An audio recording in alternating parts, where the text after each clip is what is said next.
Et bonjour, on se retrouve en fin d'année 2023 pour faire un petit bilan de ma chaîne YouTube qui a été ouverte il y a maintenant 2 ans, alors qui techniquement était ouverte depuis bien plus longtemps, mais sur laquelle je poste sur cette chaîne depuis maintenant 2 ans, 1er janvier 2022. Donc ça fait à peu près 700 jours que je poste régulièrement des vidéos sur cette chaîne, et on va voir ce qu'il en est. Donc j'ai mis ici la petite période d'analyse, hein, donc du 1er janvier 2022 jusqu'à aujourd'hui, 19 décembre 2023, pour voir un petit peu ce qu'il en est. On peut voir déjà que sur la durée, on a fait 120 000 vues cumulées, ce qui, autant dire, est bien plus que ce que j'aurais imaginé au lancement de cette chaîne, et donc j'en suis ravi. On a cumulé 8 000 heures de visionnage. Est-ce que si on clique, on a plus d'infos? Alors on peut voir que les heures de visionnage sont très corrélées aux vues, hein. 1,5 abonnés et des revenus d'environ 100 euros. Alors, ce qu'on voit très vite, hein, sur la courbe, c'est que déjà, bon, il y a plein de petits pics. Concrètement, les pics, c'est quand je poste une vidéo, évidemment. La plupart des vues sont faites, disons, dans les 24-48 heures. Et ce qui saute aux yeux, surtout, c'est l'irrégularité, finalement, de la performance de la chaîne. C'est-à-dire qu'on est sur quelque chose de très très bas, et puis là, boum, on a un pic qui monte beaucoup, boum, on a un pic, et on a deux énormes pics ici. Donc là, on a un premier pic ici sur une vidéo qui était cet été. Et c'est marrant parce qu'on a un deuxième pic. En fait, je pense que le deuxième pic, c'est quand c'est de nouveau le week-end. Et c'est toujours la même vidéo qui fait beaucoup de vues. Je pense. Et on a un autre pic ici, le 10 décembre, avec une énorme performance. Et donc forcément, quand une vidéo finalement est boostée par l'algorithme, eh bien non seulement elle fait beaucoup plus de vues, mais par définition, ça fait beaucoup plus de durée de visionnage. Ça rapporte énormément d'abonnés, forcément, puisque c'est beaucoup de gens qui n'ont jamais vu la chaîne, qui ont l'occasion d'être exposés à cette vidéo. Donc si ça les intéresse, ils s'abonnent. Et ça fait aussi forcément exploser les revenus. Là, on peut voir que le premier pic n'est pas visible au niveau des revenus. Tout simplement parce que le premier pic est intervenu avant que j'ai 1000 abonnés, et c'est grâce à ce premier pic que j'ai eu 1000 abonnés. Et en fait, tant que vous n'avez pas 1000 abonnés et 4000 heures de visionnage sur votre chaîne YouTube, eh bien vous ne pouvez pas être abonné au programme AdSense, qui est le programme des publicités qui permet d'être rémunéré. Donc tout simplement, c'est pour ça. Alors, si on regarde un petit peu plus dans le détail, donc les deux vidéos qui ont fait beaucoup beaucoup plus de vues que le reste, ce sont la vidéo du 9 décembre où je fais le point sur la fin de mon PEA dans le sens où j'ai fini d'investir dessus, et celle qui est assez similaire où je prévoyais justement d'arrêter d'investir dessus puisque je m'approchais de la fin. Ce qui est intéressant à voir, c'est que la durée moyenne des vues est pas nécessairement beaucoup plus performante que les autres. Le facteur finalement, il me semble, on va cliquer dessus, qui est le plus performant et qui change le plus, c'est la notion de taux de clic qu'on peut voir ici dans couverture. Voilà, taux de clic. Donc on voit que à partir du moment où le taux de clic dépasse les 10%, donc c'est-à-dire le taux de clic, c'est vous voyez une vignette. Enfin, en fait, quand vous lancez YouTube, vous avez 20 miniatures qui s'affichent et vous allez cliquer sur une vignette. Et donc forcément, quand vous cliquez sur cette vignette, en fait, vous avez cliqué sur celle-là plutôt que sur les 20 autres. Donc statistiquement déjà, si toutes les vignettes étaient cliquées autant que les autres, elles devraient tous faire à peu près 5%. Donc 5%, c'est vraiment la moyenne. Si vous faites moins de 5%, ça veut dire que la plupart des gens préfèrent cliquer sur n'importe quelle autre vidéo que la vôtre. Si vous faites plus que 5%, ça veut dire qu'ils préfèrent cliquer sur votre vidéo plutôt que les autres. Et quand vous dépassez les 10% dans la durée, eh bien en fait, ce que va faire l'algorithme, c'est qu'il va ajouter votre vignette à l'écran d'accueil de plein de gens qui n'ont jamais vu vos vidéos. Parce qu'il se dit, si les gens veulent cliquer dessus, on va le proposer à plus de gens. Parce qu'il faut garder en tête que l'objectif de YouTube, c'est de vous garder sur la plateforme. Donc c'est que vous cliquiez sur la vidéo. Bien plus que le fait que vous aimiez la vidéo ou même que vous la regardiez en entier. Ce qu'il faut, c'est que vous cliquiez. Le pire qui puisse arriver, c'est que la personne vienne sur l'écran d'accueil, voit 20 vidéos qui ne l'intéressent pas et quitte YouTube sans même avoir cliqué sur une vidéo. Et donc on voit que à mesure que la vidéo finalement elle est boostée en avant, en fait elle est proposée à plein de gens qui s'intéressent pas du tout à ce que je fais, qui s'intéressent même peut-être pas du tout à la finance, et donc mathématiquement, ces gens-là ils vont être moins amenés à cliquer. Et donc là on voit le taux de clic, enfin, en fait les vues elles explosent jusqu'au moment où le taux de clic il arrive vers les 5%, et là l'algorithme dit ah oui 5%, bon c'est plutôt moyen, je vais arrêter de le proposer à n'importe qui. Et là, petit à petit, ça remonte. Et ainsi de suite, ça redescend. Donc ça, c'est vraiment intéressant. Et pour moi, en tout cas, de mon expérience personnelle, c'est vraiment ce taux de clic qui fait que votre vidéo va pouvoir être vue beaucoup plus que la moyenne ou pas. C'est quelque chose qui se retrouve de manière constante. Bon, ce qu'on voit hein, au niveau de la répartition, c'est que bah, bien évidemment, l'écrasante majorité des vues, elles sont faites via la recommandation YouTube. Et ça, de toute manière, ce sera vrai tant que vous n'êtes pas, tant que vous n'avez pas une communauté qui est importante. Et j'ai envie de dire, c'est plutôt une bonne chose, parce que de toute manière, c'est bien joli d'avoir des vues, des notifications ou quoi, mais si les vidéos ne sont vues que par des personnes qui vous connaissent déjà, bah, finalement, vous ne pourrez pas grandir. Et en ça, l'algorithme YouTube est quand même extrêmement intéressant, c'est qu'il permet encore aujourd'hui, et j'en suis la preuve, malgré un contenu qui est très peu travaillé, d'avoir une croissance qui est organique. C'est-à-dire que vous n'avez pas besoin de faire de publicité, vous n'avez pas besoin de faire quoi que ce soit, vous avez juste besoin de produire du contenu qui sera cliqué par les utilisateurs, et YouTube va de lui-même mettre en avant vos vidéos.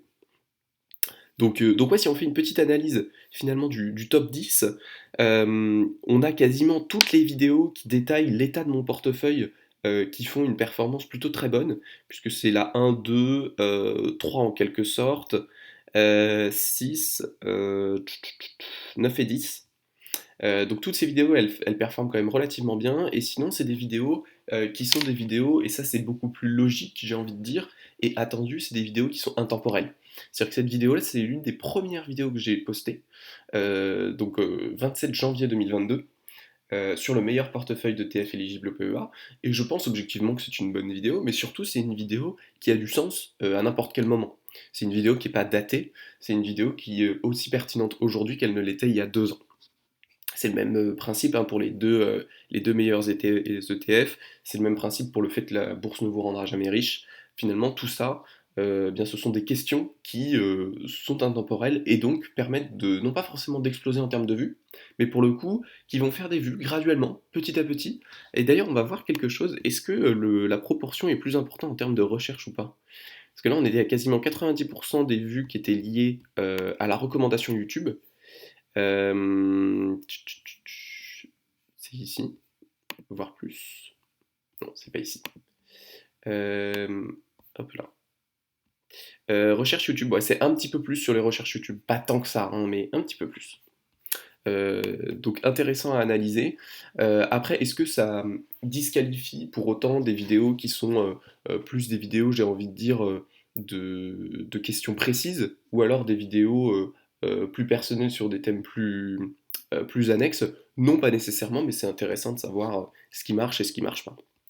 Qu'est-ce qu'on peut regarder au-dessus? On va regarder bien évidemment un petit peu la table des audiences. Qu'est-ce que ça dit la table d'audience? Euh, ah oui, donc on voit qu'on a beaucoup de nouveaux spectateurs, nanana. C'est marrant parce que j'ai quand même, quand je fais une vidéo qui marche, il y a quand même aussi un pic de spectateurs réguliers. Donc il y a tous les gens qui ont vu une vidéo puis qui n'ont pas trop regardé, à qui elle est reproposée et qui sont amenés à la revoir. Donc ça c'est assez marrant. Vidéo contribuant à élargir votre audience. Très bien. Ah oui, je sais pas si vous avez vu, ça c'est marrant. Pour ceux qui ont remarqué, vous aurez pu voir que j'ai eu une vidéo sur laquelle la miniature est totalement différente. Alors je suis vraiment une merde parce que j'ai oublié le détail, mais c'est un gars qui m'a proposé ça par mail, qui m'a envoyé la miniature toute faite et qui m'a dit, bah voilà, si tu veux, on peut travailler ensemble, je peux faire tes miniatures, etc. Et donc je lui ai dit, bah pourquoi pas, je fais un test, je mets la miniature et je regarde finalement si le taux de clic, parce que finalement c'est ce qui compte, change. Et en plus c'est le principe de la miniature, hein, c'est de pousser les gens à cliquer dessus. Et en fait, bah, ça n'a pas eu d'impact du tout. Donc c'est difficile à expliquer du pourquoi, du comment, mais en tout cas, ça s'est pas montré très efficace. Donc bah, je suis revenu à des miniatures non existantes, ou des miniatures faites à l'arrache concrètement. Au niveau du visionnage, bon ça se fait beaucoup pendant le week-end. C'est lié au fait que je poste le samedi à 14h. Et je pense que les gens sont aussi plus disponibles le week-end, donc je pense qu'au fond ça c'est pas très très important. Tiens, c'est marrant ça. Abonnés ayant nanana, nanana. Donc il y a 13% des gens qui ont activé la fameuse cloche. Waouh, incroyable. Bon, ça, typiquement, moi, je fais pas du tout la promotion de ça. Déjà parce que je trouve ça très très chiant à écouter, et donc j'ai pas envie de le faire. Et surtout parce que bah, je pars du principe que si les gens sont abonnés et que ça les intéresse, ils vont regarder. Et le but, c'est plutôt de voir si on peut élargir notre horizon. Donc majorité évidemment de gens non abonnés plutôt qu'abonnés, mais ça c'est un peu le même principe, je m'en fiche un peu. Et même YouTube s'en fiche un peu en réalité, hein. Le nombre d'abonnés, c'est quelque chose euh, d'assez vieux, j'ai envie de dire. C'est une fonctionnalité qui a pas très bien évolué avec le temps. Aujourd'hui, de toute manière, les gens sont abonnés à tellement de chaînes que YouTube ne peut pas leur montrer toutes les vidéos des chaînes dont ils sont abonnés. Donc en fait, ce principe d'abonné, aujourd'hui, le seul intérêt que ça a, c'est de donner une estimation de la taille de la chaîne rapidement, de dire bah voilà, j'ai 100 000 abonnés, voilà, j'ai 1000 abonnés. Ça donne un ordre d'idée de la taille et de la dynamique de la chaîne, mais c'est pas très pertinent pour être corrélé au nombre de vues. On a toujours, ça c'est quand même incroyable, hein, 98% d'hommes qui regardent les vidéos. Ça me... Waouh. Alors je sais pas si dans le tas il y a des gens, enfin il y a des femmes qui se... Je vois pas pourquoi elles l'auraient fait. Parce que bon, il n'y a pas tant d'interaction, donc je vois pas l'intérêt de se taguer homme plus qu'autre chose. Mais waouh, impressionnant quand même. Au niveau de l'âge, c'est tout à fait cohérent, je trouve. 18-44 ans, bon, pourquoi pas. Pourquoi pas, pourquoi pas. Alors, format, ta. Ok, très bien.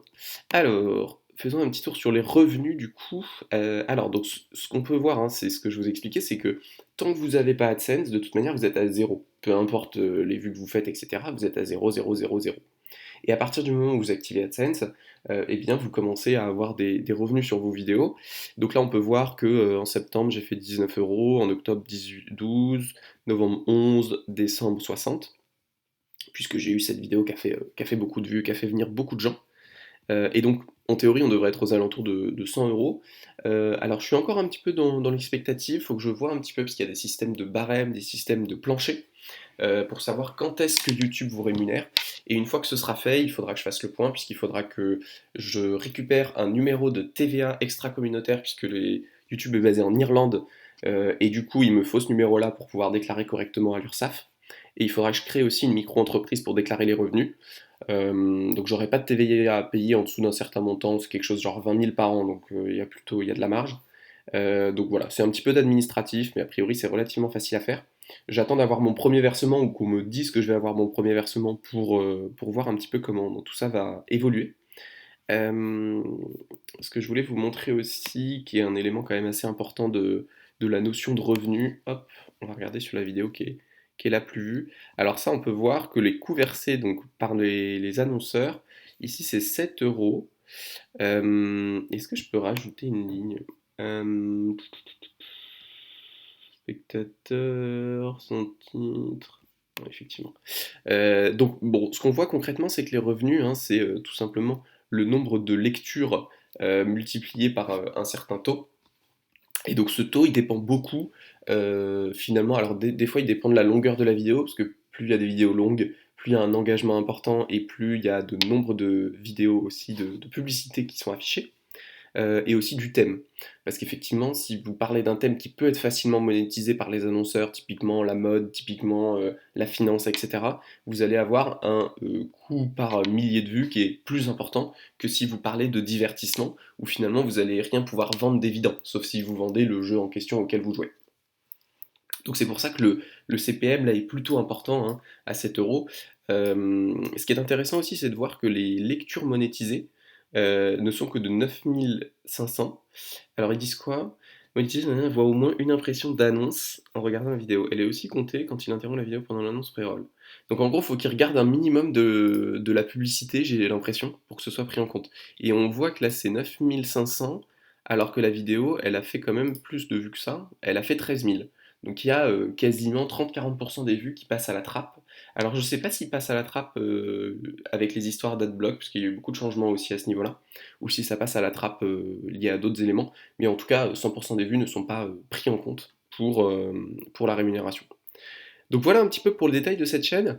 Pour faire le bilan, je suis globalement très satisfait parce que ça restait un projet qui était très finalement dans lequel je me suis peu engagé. Mes vidéos elles sont très simples, je les travaille très peu, je fais pas de montage, je les poste voilà avec des vidéos courtes, ça me prend très peu de temps. Et aujourd'hui, les résultats sont là, en tout cas, les résultats sont encourageants. Donc ça reste une opportunité intéressante de construire quelque chose à côté, qui peut-être plus tard pourra devenir plus grand, et sans que ça me prenne beaucoup d'énergie mentale, ni que ça me prenne beaucoup de temps. Donc aujourd'hui, je suis très satisfait de l'état de la chaîne. Je suis très content de tous les commentaires que j'ai pu avoir aussi. Finalement, il y a très peu de commentaires qu'on peut qualifier de stupides ou de haineux. La plupart des commentaires sont vraiment ciblés sur le thème de la vidéo, et sont assez pertinents. Alors évidemment, il y a des commentaires avec lesquels je suis pas d'accord, mais dans l'ensemble, c'est quand même très enrichissant. Et je regrette pas du tout d'avoir lancé cette chaîne et je pense qu'on va continuer l'année prochaine sur la même lancée, c'est-à-dire des vidéos plutôt simples sur les sujets qui me passent par la tête, tous les samedis à 14h, et on verra un petit peu où tout ça nous mène. Et ben, je vous remercie d'avoir regardé jusqu'au bout et je vous dis à ciao pour la prochaine.